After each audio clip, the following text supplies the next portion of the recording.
मी शेतकरी नाही, मला शेतीतलं काहीच कळत नाही. पण महाराष्ट्राचा दौरा केल्यानंतर मला शेतकऱ्यांचे श्रम करणारे हात कळले, मला त्यांच्या डोळ्यातले अश्रू कळले. केळीचा प्रचार प्रसार सगळीकडे व्हायला पाहिजे, त्याचं ब्रँडिंग व्हायला पाहिजे. कंटेंटच्या स्वरूपातली जी काही मदत लागेल ती मॅक्स महाराष्ट्राच्या निमित्ताने आम्ही करू. मग भंवरलालजींना भेटायचं, जळगावला आलं तर त्यांना भेटायचं, म्हणून त्यांना भेटायला गेलो. ते म्हणाले की तुम्ही जी काही पत्रकारिता करता आहात ती काही पत्रकारिता नाही, तर आम्ही प्रत्येक जिल्ह्यामध्ये जाऊन तिथे पीकनिहाय परिषदा घेणार आहोत. धन्यवाद सर. मी फार वेळ घेणार नाही, पण एक अतिशय सुंदर कार्यक्रमाची संकल्पना संतोष सोनवणे माझे सहकारी आणि भोकरे सर यांनी मांडली आणि हा कार्यक्रम जळगावमध्येच व्हावा याच्या मागची एक छोटीशी आठवण सांगतो. या जळगावमध्ये मी आणि माझे मित्र निलेश खरे एकदा विधानसभा अधिवेशन संपवून येत होतो आणि आम्ही इथे जळगावला थांबायचं ठरलं. मग भंवरलालजींना भेटायचं, जळगावला आलं तर त्यांना भेटायचं, म्हणून त्यांना भेटायला गेलो.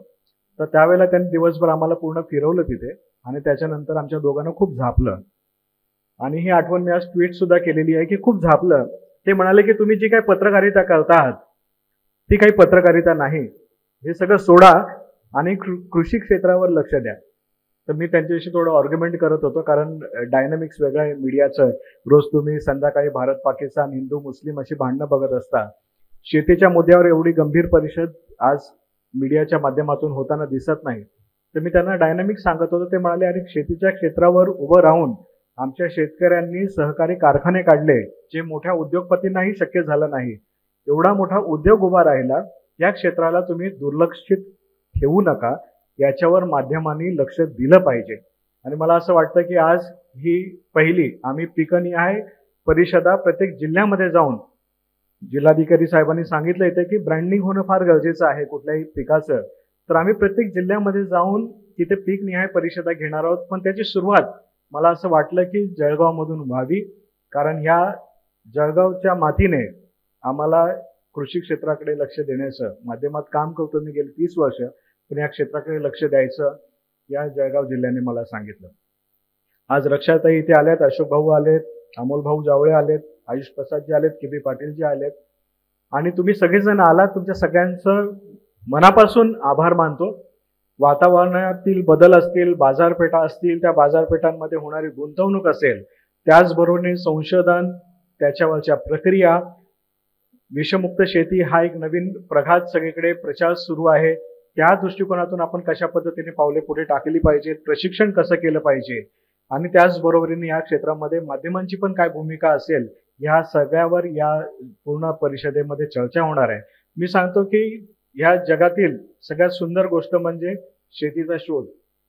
आपण माणूस म्हणून जन्माला आलो ज्या वेळेला, त्यावेळेला जे काही आपण रॉ फूड खात होतो, त्याच्यानंतर हळूहळू शेतीचा शोध लागला. शेतीचा शोध हा जगण्यासाठी लागला, तो मरण्यासाठी नव्हता.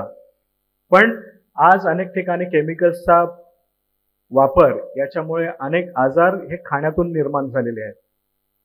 केळीला पूर्ण अन्न मानलं जातं आणि केळीच्या बाबतीमध्ये मी तुम्हाला सांगतो की याचं ब्रँडिंग व्हायला पाहिजे, म्हणून आज जगामध्ये आज जेवढी केळी खाल्ली जातात तेवढी आता आपण पाहतो रील्समध्ये की ती चेहऱ्याला लावली जाते. अनेक फळं असतील, त्याचे साली असतील, याचा सौंदर्य प्रसाधनांमध्ये मोठ्या प्रमाणावर वापर होतोय. त्याचबरोबरीने आपण पाहतोय की केळं हे अँटी डिप्रेशन, म्हणजे आज संपूर्ण जग वेगवेगळ्या कारणांमुळे तणावामध्ये दिसतंय. रोज काही ना काही टेन्शन सगळ्यांना आहे, तर त्यावेळेला डिप्रेशन येतं, त्यावेळेला सांगतात की केळी खा म्हणून. हे एवढं सुंदर फळ तुमच्या ठिकाणी आहे, त्या केळीचा प्रचार प्रसार सगळीकडे व्हायला पाहिजे, त्याचं ब्रँडिंग व्हायला पाहिजे.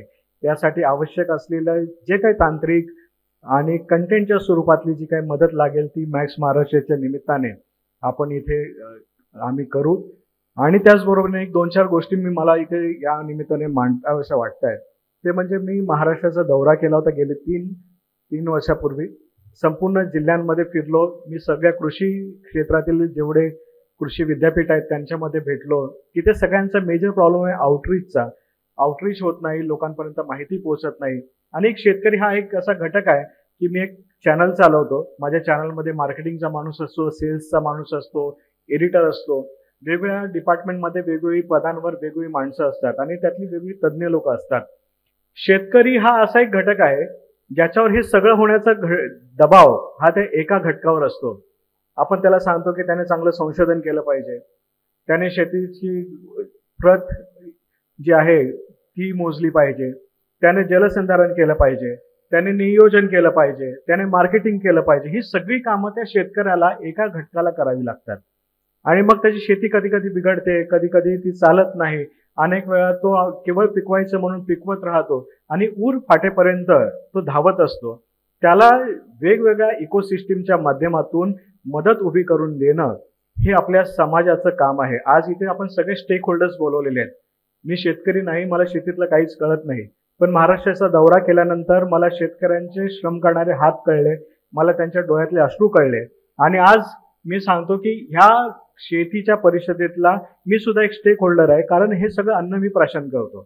त्यामुळे ह्या सगळ्या घटकांना टच करणारा, त्यांना स्पर्श करणारा हा असा एक सुंदर परिसंवाद आपण इथे करतो. त्याच्यात अनेक तांत्रिक गोष्टींवर लक्ष दिलं जाईल, ह्या तंत्रज्ञानावर लक्ष दिलं जाईल, त्याच्यावर चर्चा होईल. आणि मला असं वाटतं की याच्यातून खूप चांगल्या पॉलिसी मेकिंगसाठी खूप चांगला ड्राफ्ट एक तयार होईल. आणि केवळ ही परिषद ही इथे केवळ भाषण किंवा चर्चेच्या स्वरूपात न राहता याचं एक सुंदर पुस्तक केलं जाईल आणि हे पुस्तक या क्षेत्रातील सगळ्या स्टेक होल्डर्स पर्यंत पोहोचवलं जाईल, असं मी या परिषदेच्या निमित्ताने सांगतो. आपण सर्वजण इथे आलात, या खूप पेशंटली बसलात इथे, तुम्ही प्रत्येक सेशन ऐकणार आहात. आणि या तुमच्या सगळ्या जिद्दीला सुद्धा सलाम, तुमच्या धैर्याला सलाम. आणि तुम्ही सगळीजण या केळी या उत्पादनाला जागतिक बाजारपेठेमध्ये एक नवीन उंची मिळवून द्याल याच्याबद्दल मला बिलकुल आशा आहे. या सगळ्यासाठी जे काही आवश्यक सहकार्य असेल, आम्ही नेहमी सरकारच्या विरोधात भांडत असतो ताई, आमच्याबद्दल नेहमी असं सांगितलं असतं की अँटी एस्टॅब्लिशमेंट भूमिका असते, सरकारच्या विरोधात आपण भांडत असतो, पण हे काम आहे. पण आज मला असं वाटतं की अशा पद्धतीच्या पॉझिटिव्ह सकारात्मक चर्चा सुद्धा माध्यमांनी घडवायला पाहिजेत आणि याची सुरुवात एक जबाबदार माध्यम म्हणून आम्हाला करावीशी वाटते. या सगळ्यातला तुमच्या सगळ्यांचे सहकार्य लाभले, जळगावकरांचे सहकार्य लागले, यासाठी मनापासून धन्यवाद. थँक्यू.